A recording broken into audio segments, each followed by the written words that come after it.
This teaching of the great freedom teaching to rest for short moments repeated many times until it becomes automatic is one of the oldest teachings known to humankind. It's at least 17,000 years old. That's what's known about it, but it's probably even older than that. And where did it originate? It originated in this part of the world, in India, in what's now called India. But at one time, what's now called India was a vast civilization, and it stretched all the way from the Himalayas to the Mediterranean Sea.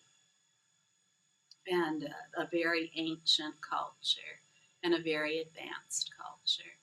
And this was the most popular of all practices among people, to rest imperturbably, no matter what appears, until that rest, that ease of being is automatic in all circumstances. And it's in that that wisdom is born. The already present wisdom is born. Wisdom isn't born between the pages of a philosophy book. It's born in the circumstantial appearances of our own being, our own thoughts, our own emotions, our own experiences.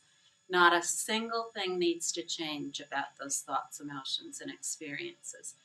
They're already originally pure. From stainless flawlessness is born stainless flawlessness only. There's never anything other than that that's born from the unborn. What the unborn bears is stainlessness and flawlessness, complete wisdom in all appearances. It never bears anything other than that. When we rest repeatedly, that wisdom becomes more and more obvious. The wisdom that can't be gotten at by changing things and doing things. Many of us come to India, we're looking for freedom. We want that complete mental freedom. We want that incredible wisdom of the sages that we've heard about. Well, this simple practice that runs like a chain of golden mountains throughout all of human history, the simple practice to rest repeatedly for short moments, repeated many times until it becomes automatic. This is what has given more people absolute freedom than the total of all practices put together, all other practices put together. Those who have realized the nature of their being would only be a fraction of those who have found it through imperturbable rest. Now, it's very easy. We'd all agree on that. And very straightforward. Very, very straightforward. We don't have to change any of our thoughts, emotions, or experiences. We don't have to adopt the thoughts, emotions, and experiences of historical figures. We don't have to do any of that. The all-encompassing expanse is so compassionate and benevolent that whatever the appearances are, they are appearances of compassion and benevolence. That's how compassionate and benevolent the all-inclusive expanse is. When we rest repeatedly as all of our own appearances, no matter what they may be, and no matter what we've described them to be in the past, when we just rest without allowing ourselves to be distracted with all the stories, the epics, the monumental tomes of personal identityhood, we just rest and allow all that to naturally settle out. Wisdom becomes more and more obvious. Very easy, very straightforward. Nothing needs to change, nothing whatsoever. Just rest and the ease of being in all situations without distraction by appearances, without seeking anything in appearances.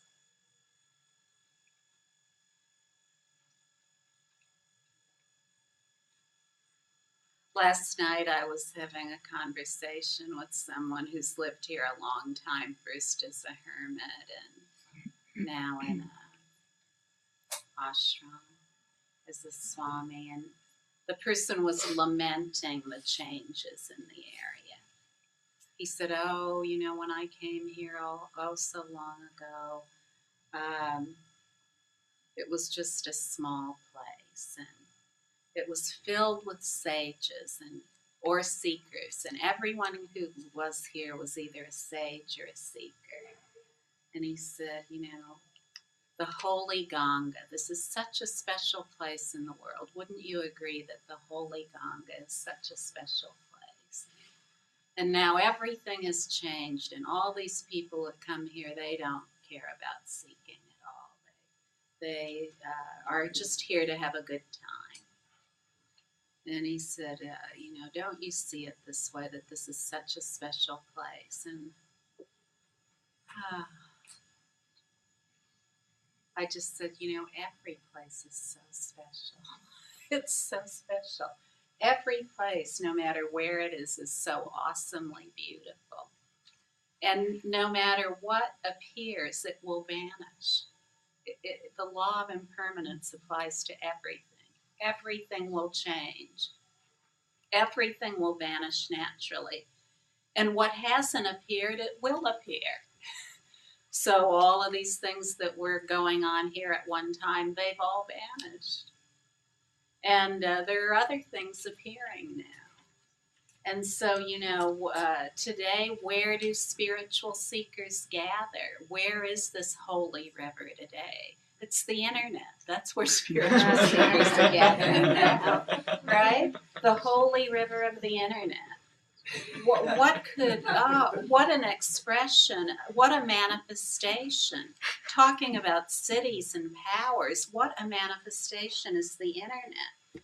Something that we have manifested out of wisdom that connects all human beings everywhere with no need to have any kind of intervention from governments or anything. Phones, we can pick up, we can call anyone anywhere. Today you can go to remote parts of Tibet and the monks are there on their cell phones, or anywhere else, Africa.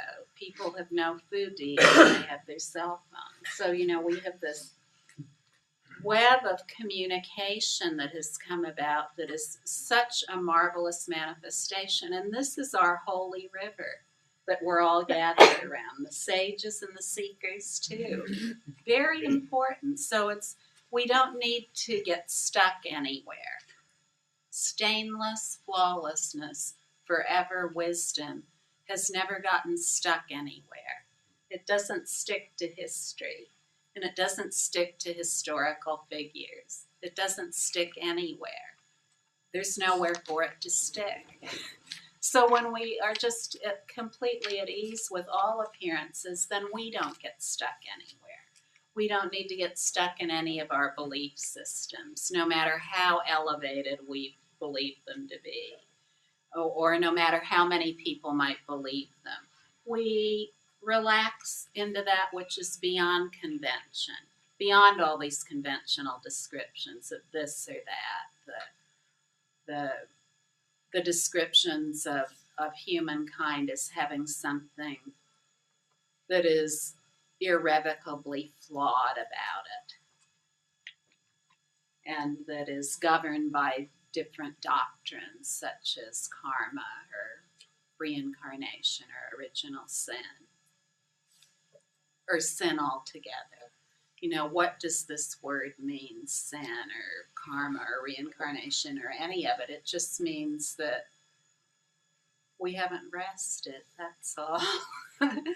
That's all it means. It doesn't really mean anything. If we just rest, then we can clearly see the meaning of all these doctrines that are thousands of years old that we've willingly adopted, but we don't really understand how they apply to us. Now, this is something I recognized in myself when I learned about original sin when I was a child. As a Catholic, I thought, well, there's something about that feels wrong. I felt physical revulsion. It was, does this apply to me? Does this mean I'm going to have to tally up all the things I do that are wrong? There has to be something better than this. And I knew that to be this tender-heartedness, this preciousness that is at the core of everything. But I didn't really need to think about that at all. I just needed to really believe in the love that is at the essence of everything. And with that, all of my belief systems were resolved. So just resting in awareness, the spacious awareness that is the essence of everything, all belief systems are resolved. We don't have to think about them, how they've ruled us, what do they mean, how could they have done this to us, how could I have accepted things like, we don't have to worry about any of that, just rest. And all of these things will naturally settle out. We really need to do this as a species. We really need to do this. We need to become so keenly aware of the wisdom that is at the basis of all appearances, the wisdom that is completely beyond all words or concepts. This is what we need to know about ourselves more than ever. That which unites all of us together. All these things that are talked about in spirituality, such as going beyond desire, form, and formlessness, though that's the core. Those are considered to be the three entrances of complete liberation. Going beyond desire, form, and formlessness. Well, what does that mean? Well, desire is the desire to describe everything as this or that, to accept or reject, right or wrong, good or evil. That's the core of desire. It's very simple. It's the non-recognition of everything that appears as an appearance of wisdom. That's all desire is. It's so simple. You don't need to know anything about desire other than that. Formlessness, form is giving everything a label and saying that that label has an independent nature. It has an independent origin. That's the world of form. And so that's all the descriptions, whether they're in the dictionary or they're colloquialisms that aren't in the dictionary. That's the world of form. When we seek something in descriptions, or we elaborate descriptions of descriptions, then we're lost in the world of form. And what about formlessness, going beyond formlessness? Well, formlessness is when we've gone beyond the form and the desire, and then we're just left in no self, no thought, non-conceptual state, some kind of emptiness state we get into. But that too has to go beyond, because that's also not complete freedom. It's just a state. All it is a state. It's a boring state, really. It might be fun for a while, but it's not the potent benefit of wisdom that is at the vibrating core of everything. It's just a state. So these three are considered the entrances to complete liberation, to go beyond form, to go beyond desire, to go beyond formlessness. And beyond formlessness is sublime wisdom. Sublime wisdom. Now, what is sublime wisdom actually? What does that mean? How can that affect us individually, and how can that affect us as a species? Sublime wisdom is the complete rest that is the entire basic space of every appearance. So the wide open, spacious rest that is the basic space of every appearance is sublime wisdom. That's the sublime wisdom appearing as every appearance. And we know that when we look into history, that the more sublime wisdom there is that's present in a human being, the more power that person has to give potent benefit to the world. So they have the power to give potent benefit that is completely beyond convention, whether it's the ability to feed large numbers of people who are hungry, the ability to avert war, the ability to avert disease, or raise people from the dead, or liberate people's minds, or whatever it might be. So these are the powers of the potent benefit of wisdom. And where are these powers? Are they somewhere in the past, belonging to somebody who lived a long time ago that we read a story about?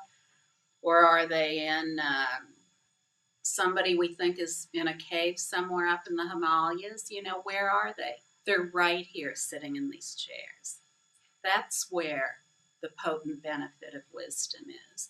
The potent benefit to actualize power that can save humankind from itself, save humankind from being lost in desire, form, and formlessness.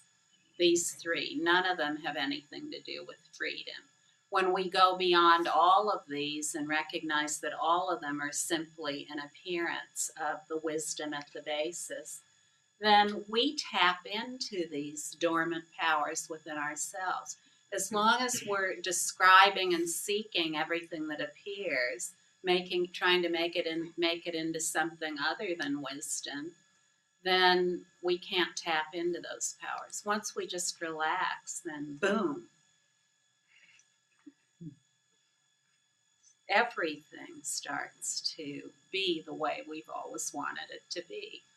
First, we notice that we're more relaxed within ourselves. Just that. What could be better than that? Now, there's a power worth having. All of our life, we've been completely lost in this dizzying maelstrom of thoughts, emotions, and experiences. And we suddenly begin to enjoy ease of being, even if it isn't all the time. We have it some of the time in the beginning. That's the first appearance of power.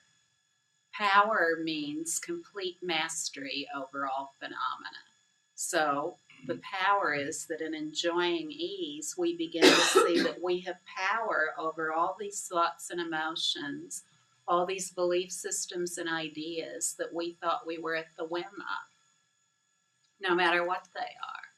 So that's our first taste of power. So this power business isn't some kind of weird, esoteric, mysterious thing that almost nobody can tap into. It's the reality of everything. If we just look at the natural order of everything, it's absolutely obvious that this power is present. Everything comes from this power and returns to this power, and the coming and going are the power too. No matter what it is described, it's an appearance of this wisdom.